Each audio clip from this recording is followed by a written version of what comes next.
Okay, welcome, ladies and gentlemen. October 27th, Public Safety and Justice Affairs Committee. Thanks for being here. Roll call, please. Calling the roll, Mr. Gallagher. Here. Mr. Greenspan. Here. Mr. Germana. Here. Mr. Harrison. Mr. Harrison is absent at the moment. Ms. Conwell. Here. There is a quorum. Also like the record to reflect that council members Miller and Simon are in attendance. Welcome, council members, and Mr. Harrison's on his way in through the garage as we speak. So if you'd reflect that he is here. The minutes of September 29th are in the packet that you received. If they're in order, I'll accept the motion. Move to approve. Second. All in favor? Aye. Against? Thank you. Nothing referred to committee. And who here is to speak on this $4 million tablet phone system? Who is here? Sheriff, I see you. Mr. Bova, I see you. You guys look like you're loaded for bear. Come on up, whoever you have. Yeah, throw the kitchen sink at You look like your pockets are full of money. Not that they are, but they look like it. It worked for the calendar. Sheriff, welcome. Thank you, Mr. Chairman. Good afternoon, Mr. Chairman, members of council. Director Mills will be presenting a PowerPoint presentation for you guys in regards to the communication services. So I'd like to call Director Mills up for you. Thank you. Director Mills, welcome. Good afternoon. Ken Mills, Director of Corrections. What do I have to do to get it? Okay. She's got it. Okay. First, I'd like to thank you for giving me the time to try to elaborate, articulate the system. And I want to apologize also for not ensuring that you were more aware of what was going on prior to our brief. So hopefully I've put a PowerPoint together to discuss some of the options and explain how we've gotten to where we are. Additionally, I want to front load it with we're in negotiations right now, contract negotiations for this. So there's certain things that I can't speak about. And if we need to discuss certain things, cost, et cetera, maybe we could do it in a private setting and not in a public forum where I can break that down. Additionally, What do you want to do in private? if there's any questions I can't answer because of the Okay. contracting Okay, no problem. with you. Did you, before you start, did you speak with anybody regarding this program before today? Did you present this to, I would assume you presented to the administration? This program, yes, Chief Bova. Okay. But again, this is, like I said, this is in the preliminary stage. We're still doing negotiations with it. The RFP, like I just put up with the process began back in 2013 when we needed a new phone system. The RFP was issued in May. It was open from May to July of this year. We received 3 proposals. We've selected a potential vendor. That's the vendor that we are in negotiations with now, trying to get it sorted out. And currently, we're negotiating it. Hopefully, Thursday, if I'm correct, we should be getting. We're meeting with the vendor Thursday. We should have more information on specifics for you, which I know you're going to want. One thing that was apparent through this process is all of the vendors that put in for this, they offer new technology that created many opportunities for us within the jail. They create opportunities for efficiencies for us, increased accessibility, overall to bring the jail to to this century with how we're doing business. Core. The RFP was for the phone system, and this is the core requirements. It's about a 50-page document that if any of you would like, I could get for you and email it, have it brought to you. But what I've done was select the core issues that we were looking for. We're looking for the inmate telephone service, which was our #1 priority. Our video visitation, the investigative analysis, interactive voice, the call disconnection and shutdown, so we can shut it down in case of emergency. Kiosk in the lobby and in the pods.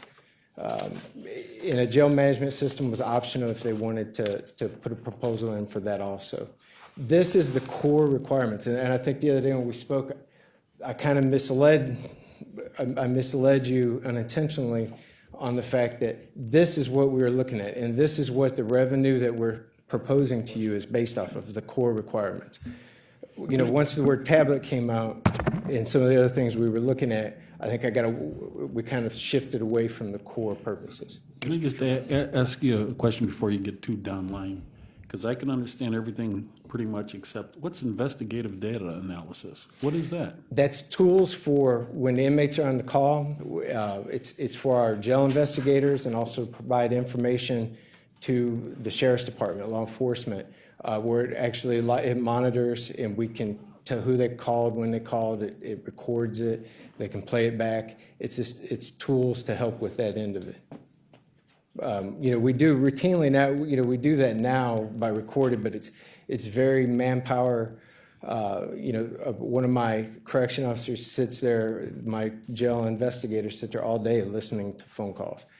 The new systems have automated programs that actually do some of that continuously for you and alert you on certain things, because we can't possibly get every single call in the jail, where the tools will allow us to have that even when we're not live sitting there listening. You know, it'll flag it and send it to us. And the inmates know they're being recorded? Oh, yes. Okay, Yes. thanks. One of the biggest parts of the core requirements, besides, I'm not going to hit on the telephone system because that's pretty self-explanatory about the system. And with the FCC regulations coming out last Wednesday or Thursday, we know, you know, that's at 14 cents a minute. So that part is pretty much laid out for us. The core requirements, a big part for us was the video visitation. You know, it's web-based, allows people to do it with any, connect from any PC with internet connection. That is, and I'm not going to read each bullet to you, but that is a tremendous value to the jail, the inmates, and the families. However, it's secure. We're not getting rid of the secure aspect because they will be live monitored.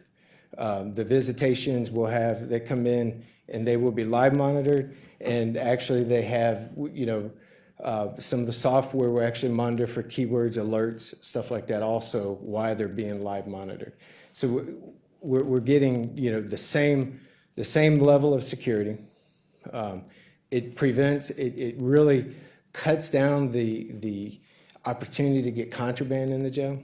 And if you've ever been over to our facility, you've seen the process to do visitation, the lines, the people, and it's cumbersome. And I can tell you, out of the majority of the complaints that I get as a director has to do, because my office is around the corner from it, has to do with visitation. There's, you know, people miss their times, their dress codes, you name it, you know, stuff happens.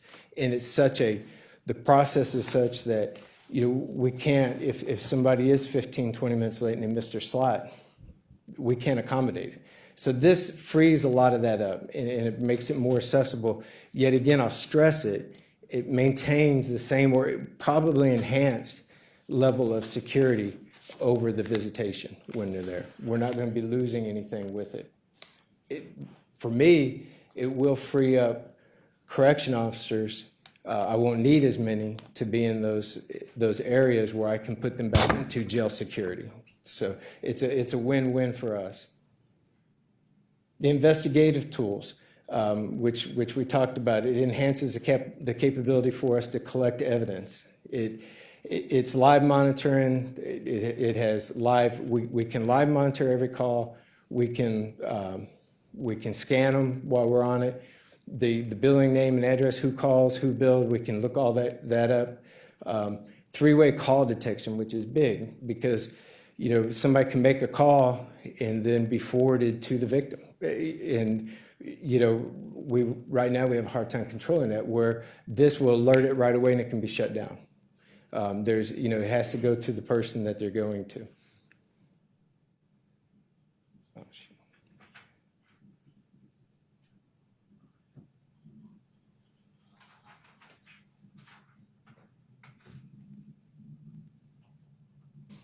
And then we go into some of the additional.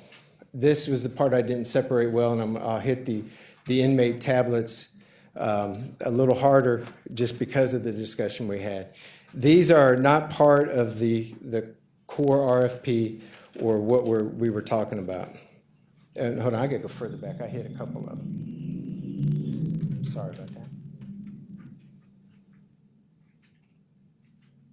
Okay, we'll start with the secure instant email. When we were talking about instant email the other day, that's not the same type of email process that we're used to. Those are controlled. To get those instant messages, somebody has to create an account with the jail. It goes to an account. The receiver has to have an account to go in and retrieve those instant messages. It's not just an open where we go back and forth to everybody. They're not just able to sit there all night and do instant messages. It's unlike traditional email. It's automatically reviewed by the software, reviews keywords. It sits, it's evaluated, gives us alerts, plus my staff can go through them. Basically, it's like the mail room now, and same way with our secure email. It's same as our mail process now. We open every letter that comes in. This will go to instead of having to go to my mailroom, it goes to a server. It sits there. The receiver has to have an account to be able to get to access to open it. But before it's ever released, we have an opportunity. We can hold it until we want to physically look at it, or if we're going to let it be scanned, or an alert comes up with it. So there's security measures with it. Again, this and the voice and the email, both of them aren't this wide open where you have open communication with whoever you want. Mr. Chair. On that thought. So does every inmate then get their own email address? Yeah, well, it's kind of, and I'm talking because we don't have the system yet, but the concept of it is it would be, yes, and it would be associated with like their inmate account, So like it'd be their commissary account. inmate number at countycounty.jail.us? Yes. Okay. But it would, like I say, and I don't know the specifics of that, Councilman, but it will go, like I say, it goes to it's not an external system. It's not a free flow of communications. It goes to ours. Whoever's going to receive it has to create an account also, which is verifications of identity and other security things that go through that before they can even log on and take it. So the inmate just can't they just can't send emails to whoever they want out in the open. And the voicemail is virtually the same concept. It's not where they have this is inmate so and so. It'll go to an account to where they can get to access it. Like somebody could leave a voicemail for them. It sits in. They can access it when we allow that time where they could hear it, like this from their lawyers or from whoever with it. They could access it. They can access it. Again, all these are additional capabilities that we can add. We're not certain yet which one. We haven't been able to evaluate every piece of this in the implementation. But I will say, all these services that we are discussing are widely implemented across the state. They're not. This isn't nothing new. The ODRC is using it. They're out there. We're kind of getting into it at a good point to where we can use lessons learned and other things to make sure we don't have any pitfalls if we do decide to do these. And then I'm sorry. Is that satisfactory? Well, interesting because, we've got folks that take advantage of our health and human service offerings, and sometimes the caseworkers have a difficult time even just communicating with them on their case. I wonder why we don't have an opportunity for those who are needing our health and human service agencies or services to have an opportunity to access a program like this. Why do you have to be in our jail to be able to communicate with caseworkers if you don't have access? It's just a thought. I mean, we're providing more service to our inmates, and we do those who are needing health and human services. Right. Ms. Conwell? Yes, through the chair, to the director. Will mail be completely stopped? No. Okay, and won't this take more It's reducing the strain off the mail, according to, Absolutely. you're stating that it's gonna may reduce the contraband, but won't this take more staff time to monitor the emails and the voicemails? Yes and no. I'm uncertain, I can't give you data on it yet, but what I would expect is right now, we physically open, like I said, every piece of mail, have to review it and read it. This would be a more collected process where, depending on the level of security we want on each inmate accessing it, of course, because, we have a wide range of inmates. Some of them, maybe we use the automated system for the alerts and code words and to let us know the biometrics. I'm not certain how that's going to pan out. Ultimately, I would think you could do it much quicker, and even if we're reviewing every single piece of it, I think we could do it better and quicker because it's all collected in one place and you're not trying to, it's typed, you're not trying to read the handwriting, and I think it's going to help that way. Basically, you're adding more work for you guys. So what was the determination or the thought process and Well, there isn't a adding thought emails? process, there isn't a decision made yet on whether we're going to offer that. And these are the things that has to be evaluated by me and the sheriff once we get the proposal and when we're to the point we're looking at doing, like I said, that if we're going to let people do email or instant messages, those things have to be taken into consideration whether we're going to, the additional system options are those items, like I said, that we have the capability to do with the core system.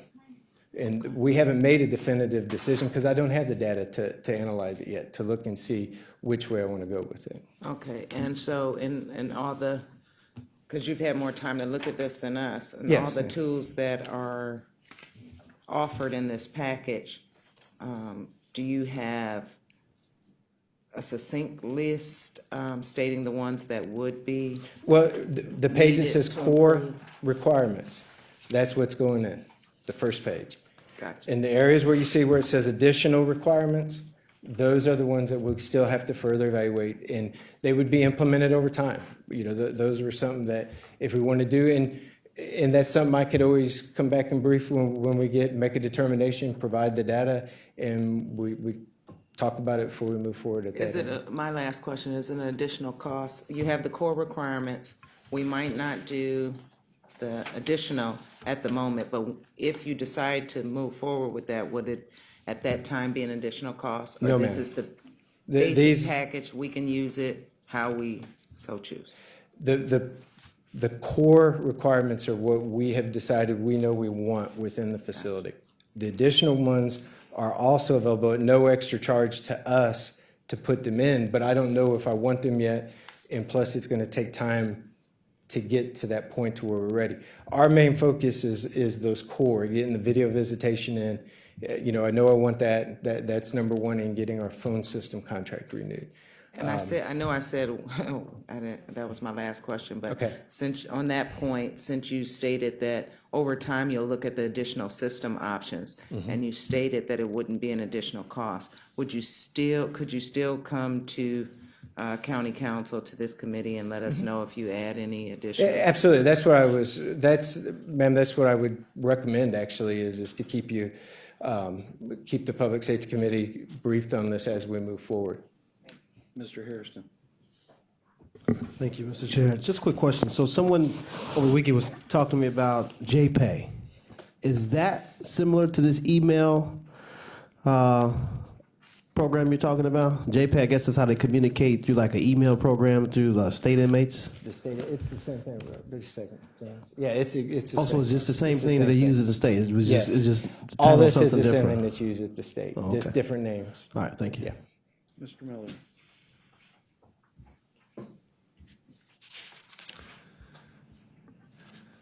Mr. Chairman, Director, do we have further question on the question of whether the $4 million projected revenue is a one-time item or whether it would be on an annual basis? I can't discuss the financials of that with you. I will tell you that The $4 million, and I broke it down up here to try to get what I could that I felt was okay to share in the public setting.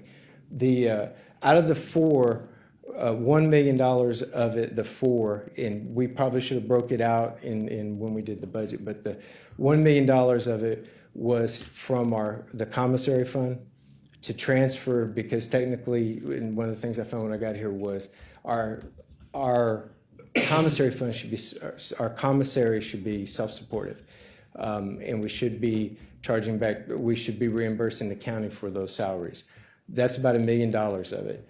The other three, we based our projections on reoccurring annually and based off of other facilities, what they have told us that they're receiving off of it.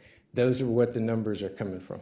The exact numbers, Councilman, I can't provide, and I don't have, because Thursday, one of the vendors is supposed to give us their numbers when we go through it, hopefully. So right now, I can't break it down. I'm not trying to avoid the question, but I just don't have that information.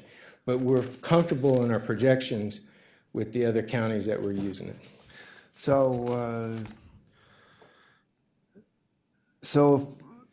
Director, if we're going to receive $3 million annually in revenue, who's going to pay for that? Is that going to be? I mean, the vendor's not going to provide that money unless it's covered somewhere. Is it going to be paid by the families of the inmates? And if so, what kind of services would we be charging for? Of course, Councilman, of course, it's paid for by the cost of the services, by the commissions they make off the phone calls.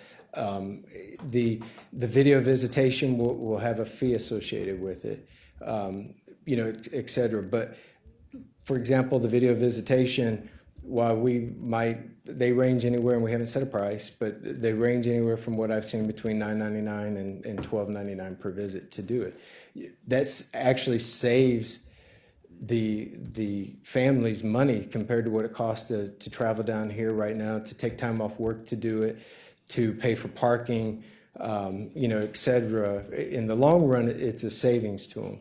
But that's where the revenues generated to the vendor would come off of the commissions. Mr. Chairman, Director, our family's going to have the option of doing visitation the old way as opposed to visual. Absolutely. Yeah. Yes, okay. sir. And final question, by way of comparison, how much revenue do we receive from inmate phone calls and other services that would be in this general realm of services currently? Currently, I don't know. Pardon me? 1.5 million per year. So that means that if it goes up to 4, it's a net of 2.5 as opposed to it being a $4 million revenue enhancement for the sheriff's office. Is that correct? Councilman, I don't have the specifics on that. I don't have the current. I actually can't speak to that. So, James, If I can just, I believe $1 million is money from the commissary we've not been receiving back to the county. yes, sir. Okay, so the net is 3 million, of which 1.5 we're already getting. That's to Mr. Miller's point. Mm-hmm. So the net increase to the county budget is $1 million. It's 2.5, 1 for money we should have been getting, and then 1.5 in new revenue. Correct. So to report, I'll let Mr. Miller continue, Yeah, because I that's think fine. we're Go on the ahead. same Yeah, page. we are. Go ahead. So to report that we're going to receive $4 million in new revenue is really not true. It's really 2.5 net new, because one we should have. It's only 1.5 from this new program that we're receiving, not 4. And the 1.5 that we are receiving now doesn't come back to the sheriff's department. It hits the general fund. We're not sure where that money goes. It's never made its way to us. I'm sorry, the chairman was asking for. What's your name, sir? Oh, James Taylor. I'm sorry. Thank you. Go ahead. Oh, Mr. Miller, we're on the same page. We are. Yeah. And I have no further questions. Thank you. Thanks, Jones. Mr. Germano, do you have something? Okay, continue. All right, and I'd like to also update you on Euclid, because I know that that was a part with moving some of our reentry program out there. Euclid, we're at full operating capacity. We've had that for a few months. We're averaging 70 to 80 inmates per day. Our 15 budget was 1.6 million. We're on budget for this year. And our proposed budget is 1.772, which is what we need to be acceptable. Same, it just accounts for the raises to the salaries. Prisoner board and care, I'm proud to say, has been canceled since April, which ultimately in the history, as we all know, was about 1.5 million a year. So that has been discontinued.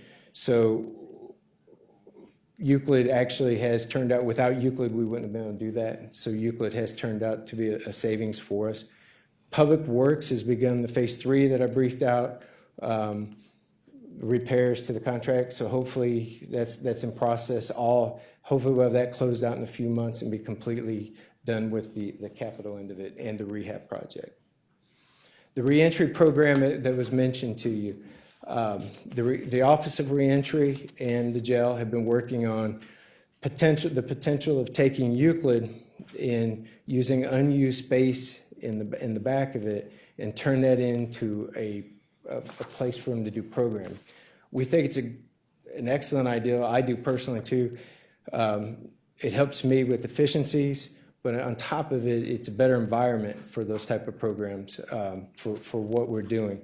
That allow me, this initiative actually allows me to open up an entire pod downtown where I need, more security. And it's going to save me some manpower, because the manpower that's currently at Euclid, the way the facility is set up, can manage the program, manage those type of operations plus what's going on. We met just Tuesday of last week with Public Works. They're looking at doing, and again, I can't speak into too much detail because it's reentry's program, but they wanted a divider put up in carpet in the back. If you've been out there, the back where we had that large space that wasn't used, they wanted a divider wall and some carpet put out there. Reentry is looking at funding that and paying to have that done so they can do the programming out there. For me, I think it will help me compete better for grants, for our local incarceration program. With reducing it, maybe we can get more grant money or to support it out there with a standalone, a place dedicated to it. Operationally, it's no impact. We're still going to have 83 beds filled.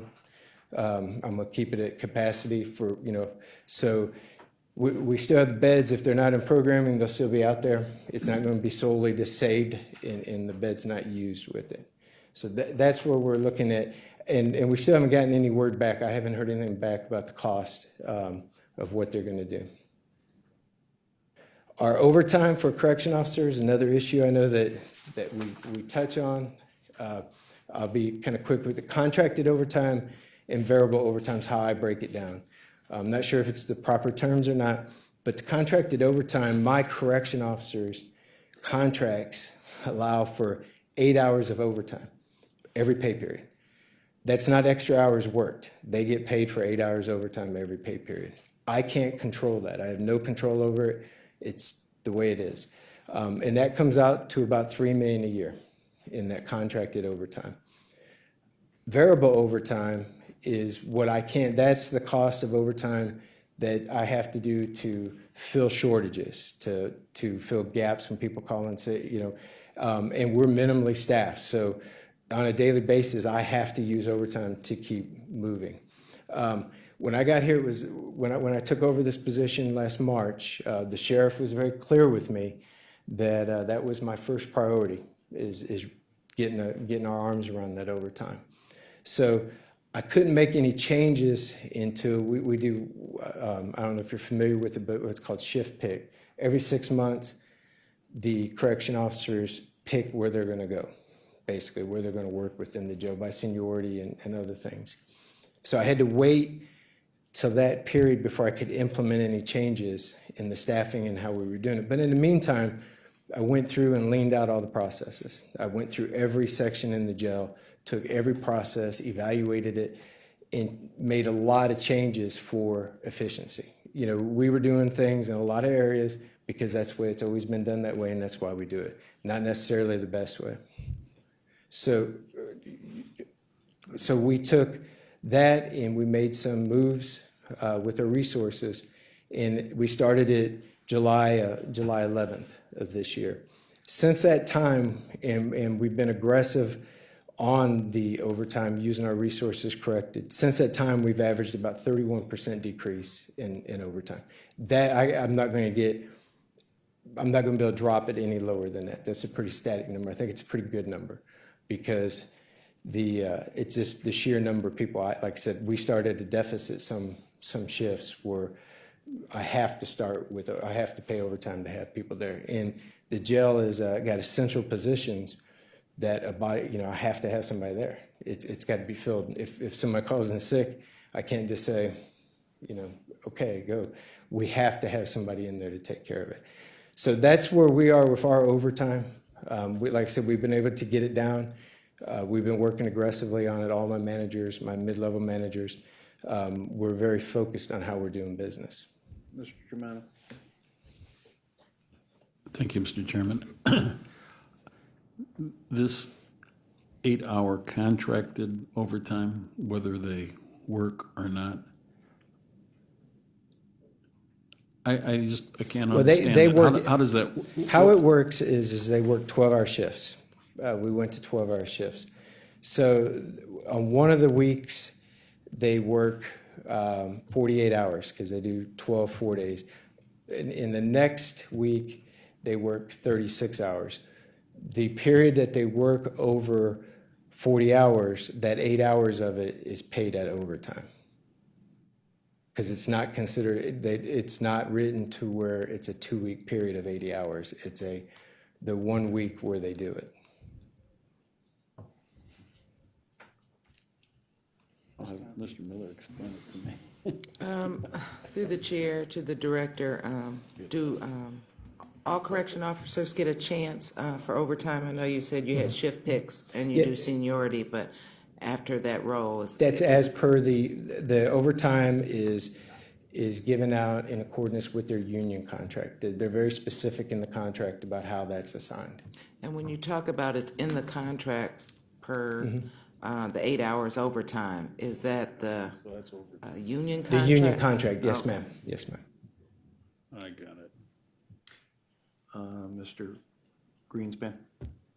Great, thank you. On this point, and then I want to come back to the 4 million at a later time. So just so I understand, these are correction officers. So the COs work 4 12s, 4 12s 1 week, and 3 12s another. Yes, So that's a total of 84 hours. correct. But they're getting paid. How many hours are they getting paid? They're getting paid 80 at regular time. No, they get paid every pay period 80 hours at regular time and 8 hours of overtime. So that's another 12. So they're getting paid 92 hours at straight time. If it's Well, one, yeah, if you one and a break it half. down, yes, sir. Yes, sir. And they work 7 days during a 14-hour pay Yes. period.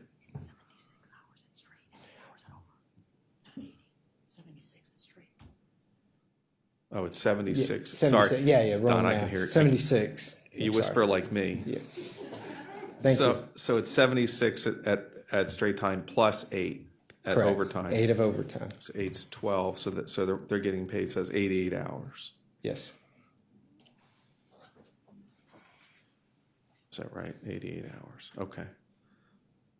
Okay, those are the questions I had on that. I do have another question towards the end.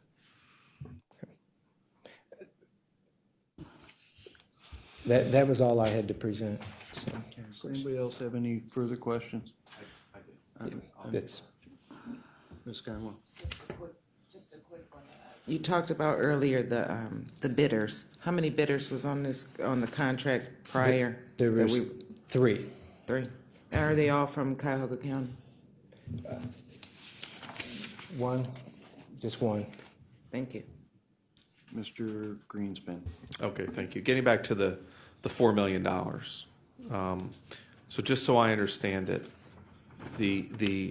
well, I have a question. The $1 million of that is commissary. Yes. So, but you said that we were not, explain that scenario. You said it's new money to the county, but we should have been charging, or what? It's not new money, it's new reimbursement. We should have been charging it all along. Commissary programs should be there, and you have an option as a jail. But the ORC allows for all of the employees that are dedicated only to commissary salaries to be reimbursed from. So this is salary. This isn't. Yes. This isn't the cost of goods sold. This is just salaries. This is salaries, yes, sir. So the $1 million that we're now going to be receiving, that we weren't to reimburse for commissary staff salaries, where is that money? I guess it's just been recorded in the sheriff's department's budget. That one I don't. Should that?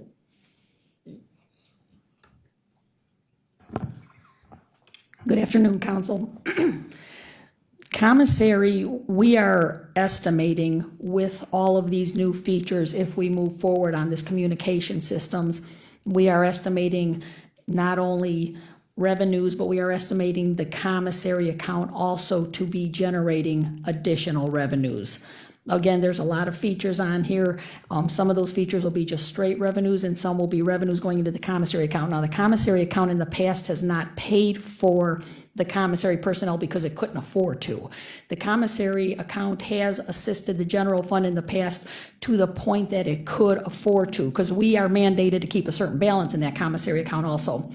We are estimating the commissary account to probably generate an additional $1 million a year if we move forward on this contract. So with that 1 million, we were going to reimburse the general fund for commissary and social workers, things like that, things the commissary account is allowed to pay for, but in the past couldn't afford to pay for.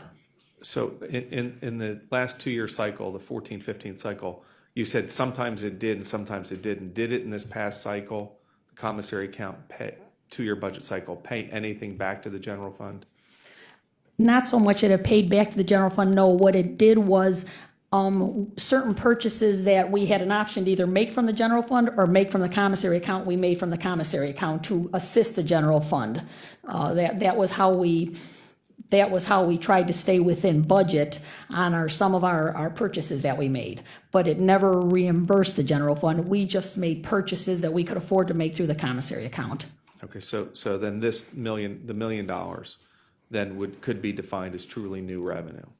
Correct. Okay. Yes. On the $1.5 million that the county currently receives for the phone service for the phones, the fee off the phones, right? That's about what we heard. Let me clarify on that also. There is right now with the phone cards that we sell, about $500,000 goes into the commissary account, and that's the money we use to offset purchases from the general fund. There's another $1 million that is commissions that I will be perfectly honest with you, I know are received by the county. I get the reports, but I don't know where they go. I know they don't come to the sheriff's office. I don't know if they go to the general fund. I don't know. My understanding is they go somewhere to Public Works. I don't know where they go, who gets them, what account they go into. I've never been able to find that out. But it's about $1 million.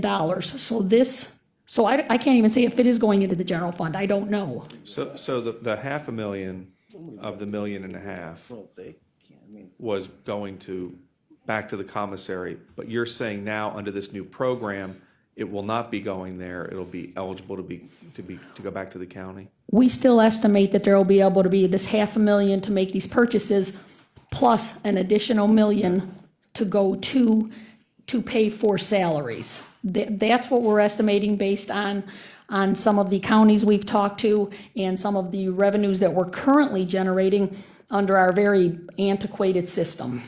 Okay. And then the final 1.5 million of the 4 million is new revenue coming off the program.